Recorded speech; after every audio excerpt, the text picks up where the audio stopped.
کیا کوئی ایسا درود شریف ثابت ہے جمعے کے دن عصر کی نماز کے بعد 100 بار پڑھنے سے 80 سال کے گناہ معاف ہوتے ہیں؟ وہ ضعیف روایت ہے طبرانی کے اندر، وہ تبلیغی جماعت والے آپ کو بتاتے ہیں، بریلوی بھی بتاتے ہیں، دیوبندی بھی، وہ روایت کمزور ہے۔ باقی یہ ٹھیک ہے، ابو داؤد میں حدیث ہے، نبی علیہ السلام نے فرمایا کہ جمعے کا دن تمام دنوں کا سردار ہے، اس دن آدم علیہ السلام پیدا ہوئے، اسی دن فوت ہوئے، اسی دن قیامت قائم ہوگی، یہ یوم مشہود ہے، تم جمعے کے دن مجھ پہ کثرت سے درود پڑھو، بے شک تمہارا درود مجھ پہ پیش کیا جائے گا۔ صحابہ نے کہا کہ جب آپ فوت ہو جائیں گے اور آپ کی ہڈیاں مٹی میں مل جائیں گی، یہ نہیں صحابہ کرام کہتے ہیں، گستاخی نہ سمجھ لینا، اس زمانے ایک گستاخیاں نہیں سن ہوندی ہیں، سوال پوچھا جاتا سی، تو آپ پہ درود اس وقت ہی پیش ہوگا۔ آپ نے فرمایا ان اللہ حرم علی الارض ان تأکل اجساد الانبیاء، بے شک اللہ تعالیٰ نے حرام کر دیا ہے مٹی کے لیے کہ وہ نبیوں کے جسموں کو کھائے۔ اس سے عقیدہ پتہ چل گیا نا کہ انبیاء کے جسم اپنی قبروں میں سلامت ہے۔ اور دوسرا حضور نے فرمایا جمعے کے دن مجھ پر کثرت سے درود پڑھو، اللہم صلی علی محمد وعلی آل محمد۔ مجموع الزوائد کے اندر ایک روایت ہے، جو شخص صبح و شام 10 دفعہ درود شریف پڑھتا ہے اس پہ میری شفاعت قیامت والے دن حلال ہو جائے گی انشاءاللہ۔ اور ایک اور روایت ہے مجموع الزوائد کے اندر، نبی علیہ السلام نے فرمایا جو شخص 100 دفعہ درود شریف پڑھے اللہ تعالیٰ اس کی 2 آنکھوں کے درمیان لکھ دیتا ہے کہ یہ بندہ منافقت اور دوزخ کی آگ سے بری ہے، اور قیامت والے دن اسے شہیدوں میں اٹھائے گا۔ 100 دفعہ اللہم صلی علی محمد وعلی آل محمد پڑھنا کوئی مشکل کام نہیں ہے، مشکل کام ہے، اور یہ سب سے مختصر درود ہے۔ یہ درود شریف درود ابراہیمی کا پہلا حصہ ہے، اور سنن نسائی میں نبی علیہ السلام نے اسے مرفون بھی تعلیم کیا ہے۔ بخاری مسلم میں تو درود ابراہیمی ہے نا، سنن نسائی میں ہے کہ زید ابن خارجہ سے نبی علیہ السلام نے فرمایا مجھ پر درود کو لازم کر لو اور اپنی دعاؤں میں درود پڑھا کرو، اللہم صلی علی محمد وعلی آل محمد۔ یہ مختصر اور کامل درود ہے۔ میں نے دیکھا ویسے اہل سنت کے ہاں درود شریف کے حوالے سے بہت سستی پائی جاتی ہے، شیعہ میں بہت اہتمام ہوتا ہے درود شریف کا کہ نبی علیہ السلام کا مبارک ذکر جب بھی ہو وہ درود شریف پڑھتے ہیں۔ اہل سنت میں بھی جو اہل حدیث ہیں یا سعودیہ کے لوگ ہیں وہ میں نے دیکھا ہے درود شریف کا اہتمام کرتے ہیں، لیکن ان کے اندر ایک خرابی ہے، درود شریف وہ پورا نہیں پڑھتے، صلی اللہ علیہ وسلم کہتے ہیں۔ اچھا وہ کہتے ہیں کہ دیکھیں نہیں قرآن میں حکم ہے نبی پر درود پڑھو، اگر کوئی وآلہ ہی نہیں پڑھتا تو درود شریف اس کا ہو جائے گا۔ بات یہ نہیں ہے، بات یہ ہے کہ نبی علیہ السلام سے جب صحابہ نے پوچھا کہ ہم اور آپ کے اہل بیت پہ درود کیسے پڑھیں، تو بخاری کے الفاظ ہیں، آپ نے کہا اللہم صلی علی محمد وعلی آل محمد کما صلیت علی ابراہیم۔ حضور علیہ السلام نے، اور یہ حدیث بخاری اور مسلم میں ان اللہ وملائکتہ یصلون علی النبی سورہ الاحزاب آیت نمبر 57 کے کانٹیکسٹ میں اس کے شان نزول میں یہ حدیث لی ہے امام بخاری نے، امام مسلم نے۔ کسی صحابی نے کیوں نہیں کہا کہ قرآن میں تو نبی پہ درود پڑھنے کا حکم تھا، آپ اپنی آل میں درود کیوں پڑھا رہے ہیں؟ جب رسول اللہ صلی اللہ علیہ وآلہ وسلم اس بات پہ خوش ہیں کہ ان کے اہل بیت پہ بھی 7 درود شامل کیا جائے، تو ہمیں کوئی حق نہیں پہنچتا کہ ہم ٹنڈے قسم کے درود بنا بنا کے پیش کرنا شروع کر دیں۔ ہم وہی پڑھیں جو حضور علیہ السلام چاہتے ہیں۔ ہاں یہ ٹھیک ہے کہ ایک مجلس میں آپ نے ایک دفعہ درود پڑھ لیا کافی ہے، ہر دفعہ آپ صلی اللہ علیہ وآلہ وسلم کے نام کے ساتھ درود پڑھنا ضروری نہیں ہے، ایک مجلس میں ایک دفعہ کافی ہے، کیونکہ جامع ترمذی میں حدیث ہے وہ شخص کنجوس ہے جس کے سامنے میرا ذکر ہو اور مجھ پر درود نہ پڑھے، اللہم صلی علی محمد وعلی آل محمد۔ اور جامع ترمذی میں ایک حدیث ہے جو المستدرک للحاکم میں تفسیر کے ساتھ ہے، نبی علیہ السلام وہ 3 سیڑھیاں چڑھے، پہلی سیڑھی پہ جب چڑھے تو فرمایا برباد ہو جائے وہ شخص جس کے سامنے میرا ذکر ہو اور مجھ پر درود نہ پڑھے۔ حضرت جبرائیل نے کہا اور حضور نے کہا آمین۔ تو اس لیے درود شریف کا اہتمام کرنا چاہیے، اللہم صلی علی محمد وعلی آل محمد۔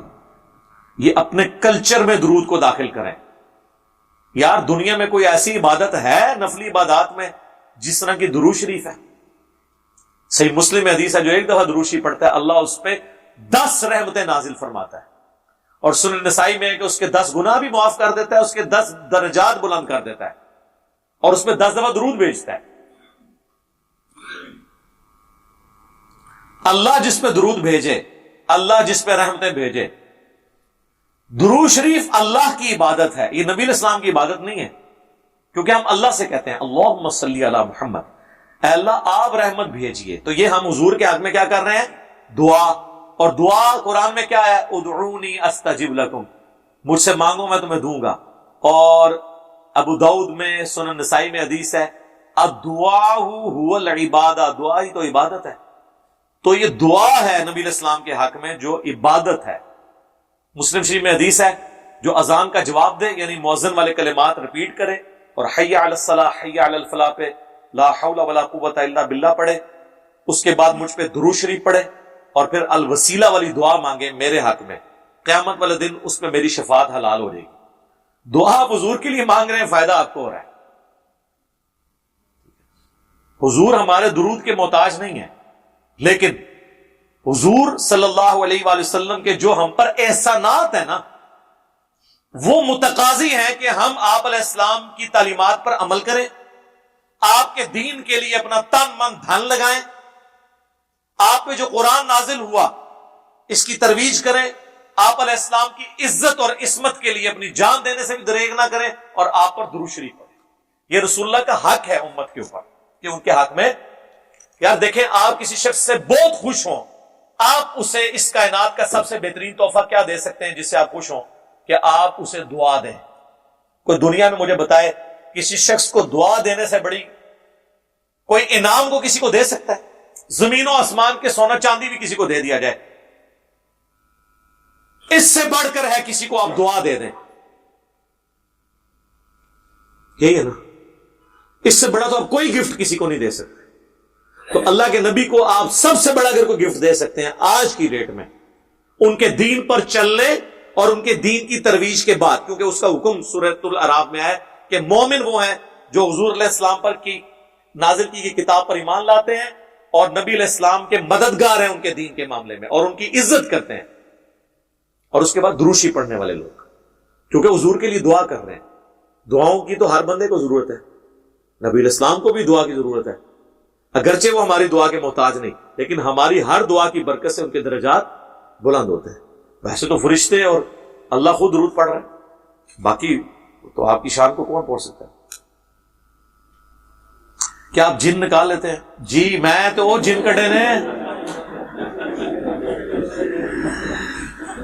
میں وہ جن کٹے نے جڑے کسی کو نہیں سے نکلے، دیکھیں نہیں. لیکن ویسے آپ کسی بندے کا جن نکالیں نا تو وہ نارمل حالت میں آ جاتا ہے.